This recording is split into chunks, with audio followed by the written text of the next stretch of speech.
Salut à tous, bienvenue sur ma chaîne Geek and Business et aujourd'hui on va parler de dépannage de matériel pour du minage de crypto-monnaies et entre guillemets les quelques conseils de base pour les débutants, savoir un petit peu vers quelle direction partir lors d'un dépannage et on fera un petit zoom sur l'application iOS, directement les vérifs à faire dans iOS. Alors la première chose c'est de vérifier que votre rig est bien en route. Ça paraît assez simple comme ça mais les pannes peuvent avoir différentes typologies. Ça peut être une panne logicielle, ça peut être une panne matérielle, ça peut être une coupure internet ou une coupure électrique. Et du coup, déjà dans un premier temps, de vérifier que le système est bien opérationnel sur le plan électrique, ça permet d'écarter, je dirais, une première des pannes et de se dire que ça fonctionne bien électriquement. La deuxième, c'est de regarder si le mineur est lancé. Alors, le mineur, en fait, est ni plus ni moins qu'un fichier de commande qui est lancé sur le rig, que ce soit sur un OS type Windows ou iOS, et du coup, lorsqu'il tourne normalement, renvoie des messages sur la valeur de consommation électrique, sur la puissance de minage, et ainsi de suite, avec les cartes qui sont connectées, et on voit qu'il déroule sa session normalement. Et lorsqu'il y a des erreurs, il nous donne des indications avec des codes. On peut réutiliser ces codes erreurs dans la documentation de l'éditeur du logiciel pour essayer de trouver d'où vient la panne, et ça donne quelquefois des indications et permet d'orienter les recherches. Une troisième action toute simple, c'est de faire un redémarrage. On peut avoir des fois un rig qui est opérationnel sur le plan électrique. Pour diverses raisons, on n'arrive plus à se connecter dessus. Pour autant, l'accès Internet semble, lui, opérationnel. Et l'une des premières étapes simples, c'est ni plus ni moins que de faire un redémarrage. Alors, soit à distance, si vous avez la main sur la machine en le faisant à distance. Et si vous n'avez pas la main sur la machine à distance, ça peut vouloir dire qu'il y a certains processus qui sont entre guillemets dans un état instable, et à ce moment-là faire un redémarrage physique, donc en appuyant directement sur le bouton de la machine pour la relancer. Et ça paraît simple, mais 9 fois sur 10 ça solutionne les problèmes. Autre vérification, c'est de voir si vous avez toutes vos cartes qui sont bien montées dans iOS et dans Windows. Donc, le cas où par exemple vous avez une machine qui ne mine plus, mais pour laquelle vous arrivez à prendre la main dessus à distance, c'est de vérifier si vous n'avez pas entre guillemets d'erreur sur les cartes. Donc si vous avez 5 cartes dans un rig, de vérifier que vous voyez bien les 5, qu'elles apparaissent bien avec le bon nom et pas un nom qui pourrait paraître étrange. Que si le nom est étrange ou style ressemble à une référence matérielle PC 1402, comme des fois on peut voir, ça veut souvent dire en fait qu'il y a un problème de driver derrière, et du coup il faudra mettre à jour très certainement le driver de la machine pour résoudre le problème. Ça donne une indication. Voilà, si on a 5 cartes, qu'il n'y en a que 3 qui sont vues, on en a 2 qui fonctionnent pas. Faut essayer d'explorer pourquoi. Si elles sont toutes aux vues avec des noms bizarres, c'est ce que je disais, ça peut être un problème de driver. S'il n'y a aucune carte qui sont vues, ça peut être un problème autre, type alimentation. Voilà, ça peut donner des indications et orienter vos recherches. Donc se connecter à la fenêtre de commande du mineur, comme je vous disais. Chaque mineur a une documentation qui est relativement détaillée, que ce soit NBMiner, T-Rex, LolMiner, avec des codes erreurs type. Suffit de taper dans Google en fait j'ai tel code d'erreur avec le code, et vous pouvez tomber directement soit sur la documentation du mineur, soit sur des communautés de mineurs qu'il y a dans certains forums, sur Reddit ou iOS, et des personnes qui ont rencontré les mêmes types de pannes et qui partagent en fait leur expérience, et du coup qui pourront vous aiguiller dans vos recherches. Sur les pannes matérielles, l'une des premières choses à vérifier, c'est l'alimentation. Vérifier que cette dernière est bien opérationnelle et que toutes vos cartes en fait sont bien alimentées, qu'elles fonctionnent toutes, qu'elles ventilent, que vous voyez bien les risers allumés. De vérifier que les alimentations sont suffisamment dimensionnées. Si vous avez, entre guillemets, je dirais, une possibilité de changer l'alimentation pour faire un test, faut pas hésiter, parce que des fois on peut avoir des alimentations qui affichent une valeur théorique de 750 watts, et en fait quand on commence à atteindre 500 watts, elles n'arrivent pas à aller au-delà, et se mettent en sécurité. Et lorsqu'elles se mettent en sécurité, du coup elles alimentent plus les cartes, ou les alimentent plus suffisamment pour pouvoir les faire miner, et ça peut générer des erreurs dans le PC, et du coup on se retrouve avec des cartes qui ne sont plus vues par le PC. Donc l'alimentation est une première piste à écarter, soit avec du remplacement de matériel, soit en disant je vais alléger le nombre de cartes qu'il y a sur mon alimentation. Par exemple, j'avais mis 5 cartes dessus, je pense que c'est un peu trop, j'en mets plus que 3. Je vois si ça tourne de façon stable avec 3, si ça tourne de façon stable avec 3 et pas avec 5, peut-être que l'alimentation est sous-dimensionnée et qu'il y a quelque chose à regarder. L'une des autres cartes, c'est le riser. Alors, il y a différents types de montage de rig. Il peut y avoir des montages avec des BTC où vous mettez la carte graphique directement sur la carte mère parce que la carte est suffisamment grande pour les accueillir. Dans ce cas-là, vous affranchissez du riser et donc vous affranchissez d'une source potentielle de panne. Dans le cas où vous pouvez avoir des cartes mères type gaming, tout ça, toutes les cartes graphiques vont pas forcément rentrer et vous allez faire du déport de cartes graphiques via des risers. À ce moment-là, il faut vérifier que ce soit la carte riser qui est directement sous la carte graphique, le câble USB, j'ai déjà eu des câbles USB défectueux, et le dongle qui vient se mettre sur la carte mère.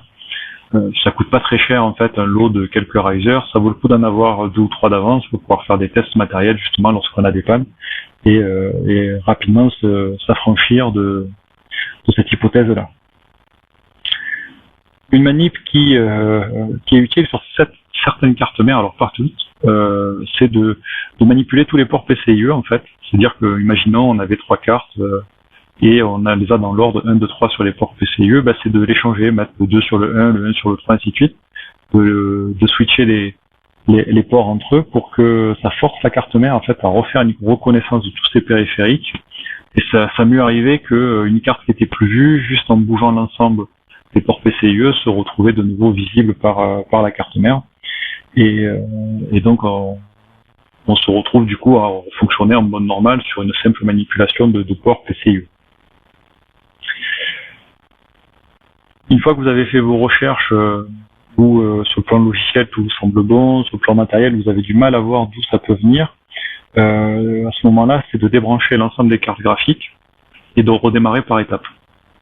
On redémarre la carte mère seule et on voit si elle démarre correctement, si on arrive à prendre la main à distance dessus, si déjà elle toute seule fonctionne correctement.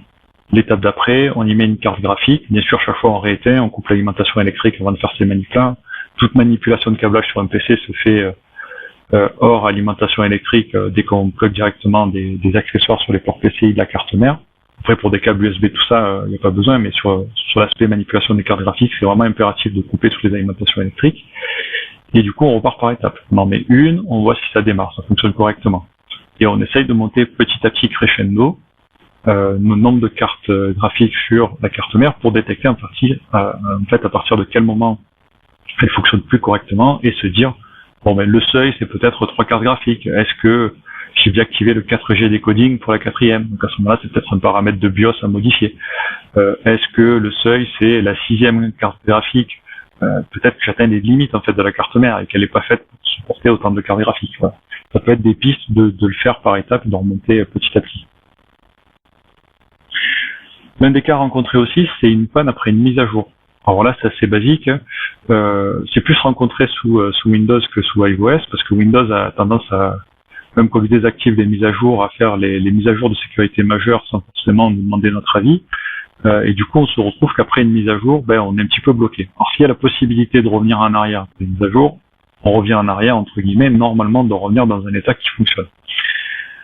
Si on passe un palier de mise à jour où le retour arrière n'est pas forcément possible, là du coup c'est d'aller au bout des mises à jour. C'est-à-dire si on a fait une mise à jour sur l'OS, faire aussi les mises à jour de driver.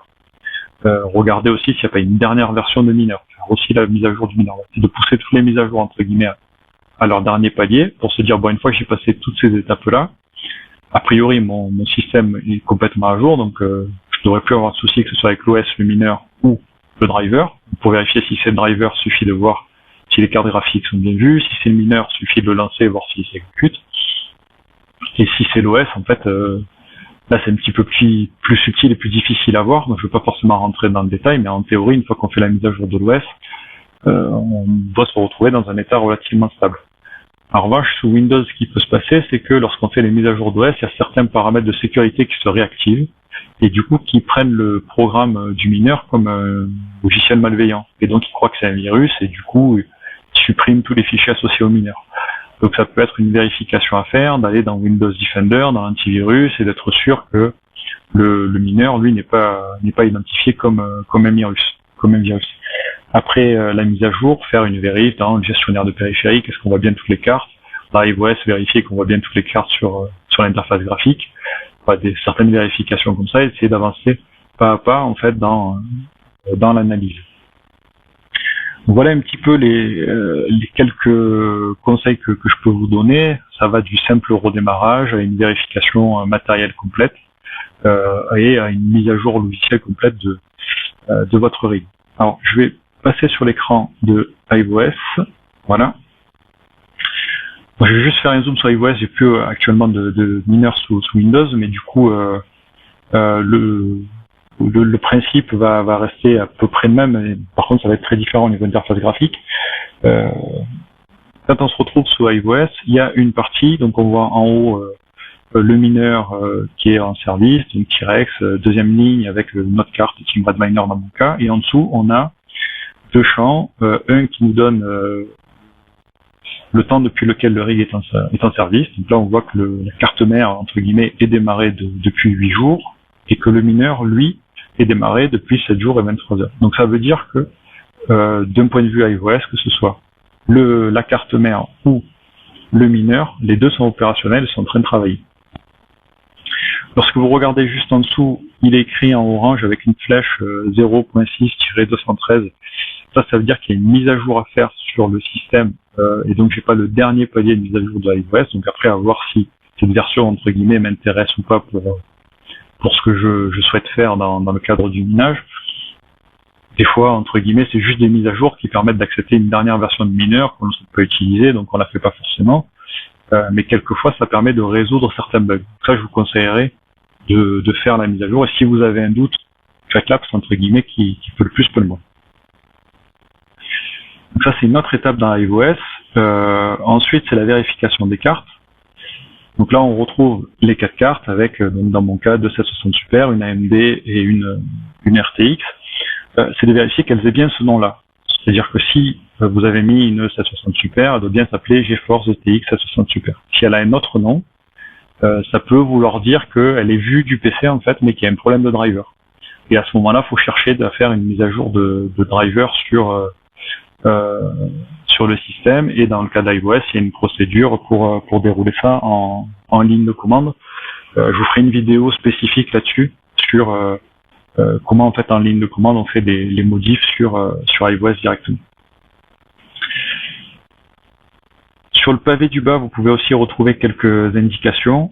Intéressant à regarder le load average en fonction de sa valeur. Si c'est une valeur qui s'élève de trop, ça veut dire qu'en fait la carte mère est entre guillemets en surcharge et n'arrive pas à traiter tout le travail qu'il y a à faire. Et ça peut être une des causes de redémarrage de rig. Le dual mining, par exemple, dans mon cas, avait fait monter cette valeur et avait tendance à faire planter le rig. J'ai réussi finalement à stabiliser par des mises à jour. Mais du coup, ça peut être un élément. C'est-à-dire quand on atteint une certaine valeur de l'overage, le rig est entre guillemets un processus où plutôt que de planter complètement et d'être figé, il va redémarrer, mais des fois en redémarrant, il va pas relancer le mineur ou ce genre de choses. Donc du coup, c'est une valeur entre guillemets à surveiller, c'est une bonne indication. En dessous, on retrouve la température de la CPU, l'espace libre et la mémoire libre sur la mémoire RAM. Bon, là, dans mon cas, moi, vous voyez qu'il y a 5,9 Go de libre. Si toutefois, vous avez une valeur qui est très très faible, effectivement, un manque de ressources sur la mémoire vive peut causer des plantages de rig. Donc ça, c'est une valeur qui est à surveiller. Donc là, on retrouve l'OS version avec tout pareil, le petit indicateur qui me dit que je peux faire la mise à jour. Et en dessous, vous voyez, il est marqué driver avec le A qui correspond au AMD et le N qui correspond au Nvidia, avec des références de driver. C'est-à-dire que, par exemple, dans le cas du Nvidia, j'ai la version 470.86. De mémoire, ce n'est pas la plus récente. Je dois avoir même pas mal de retard là en termes de mise à jour de driver. Bon. Dans mon cas, le rig fonctionne de façon stable, donc du coup, j'ai pas fait des mises à jour puisque je suis sur un rig, vous voyez, qui tourne depuis 8 jours sans aucun souci. Donc, j'ai pas forcément de raison de faire de modifications et entre guillemets, tant qu'il est stable, je préfère laisser tourner la machine. Par contre, si je venais avoir une instabilité, je regarderai la version de driver, la 470, je vérifierai la dernière version de driver disponible sur iOS. Si je vois que j'ai beaucoup d'écart, je vais tenter de mettre en dernière version, tout simplement pour repartir sur une base plus récente, et peut-être que ça va gommer pas mal de problèmes. Voilà. Pareil pour la partie AMD, il y a une mise à jour avec le listing des versions de driver, et on peut faire aussi les mises à jour. Voilà ce que je voulais vous dire rapidement sur le processus de recherche de panne. Hein. Je peux rentrer dans de l'analyse fine d'une panne, c'était juste quelques conseils pour les débutants et leur permettre de savoir où regarder. Je ferai une autre vidéo où je parlerai un petit peu des lignes de commande de iOS. Elles sont pas nombreuses, il y en a quelques-unes à connaître qui sont très utiles, et notamment comment on vérifie comment on suit une mise à jour lorsqu'on la passe, comment on fait une mise à jour de driver. Ça fera l'objet d'une prochaine vidéo. Voilà, n'hésitez pas à liker et à vous abonner si cette vidéo vous a plu. Un commentaire sur des idées de sujets si vous avez, n'hésitez pas aussi. Et je vous remercie, je vous dis à bientôt.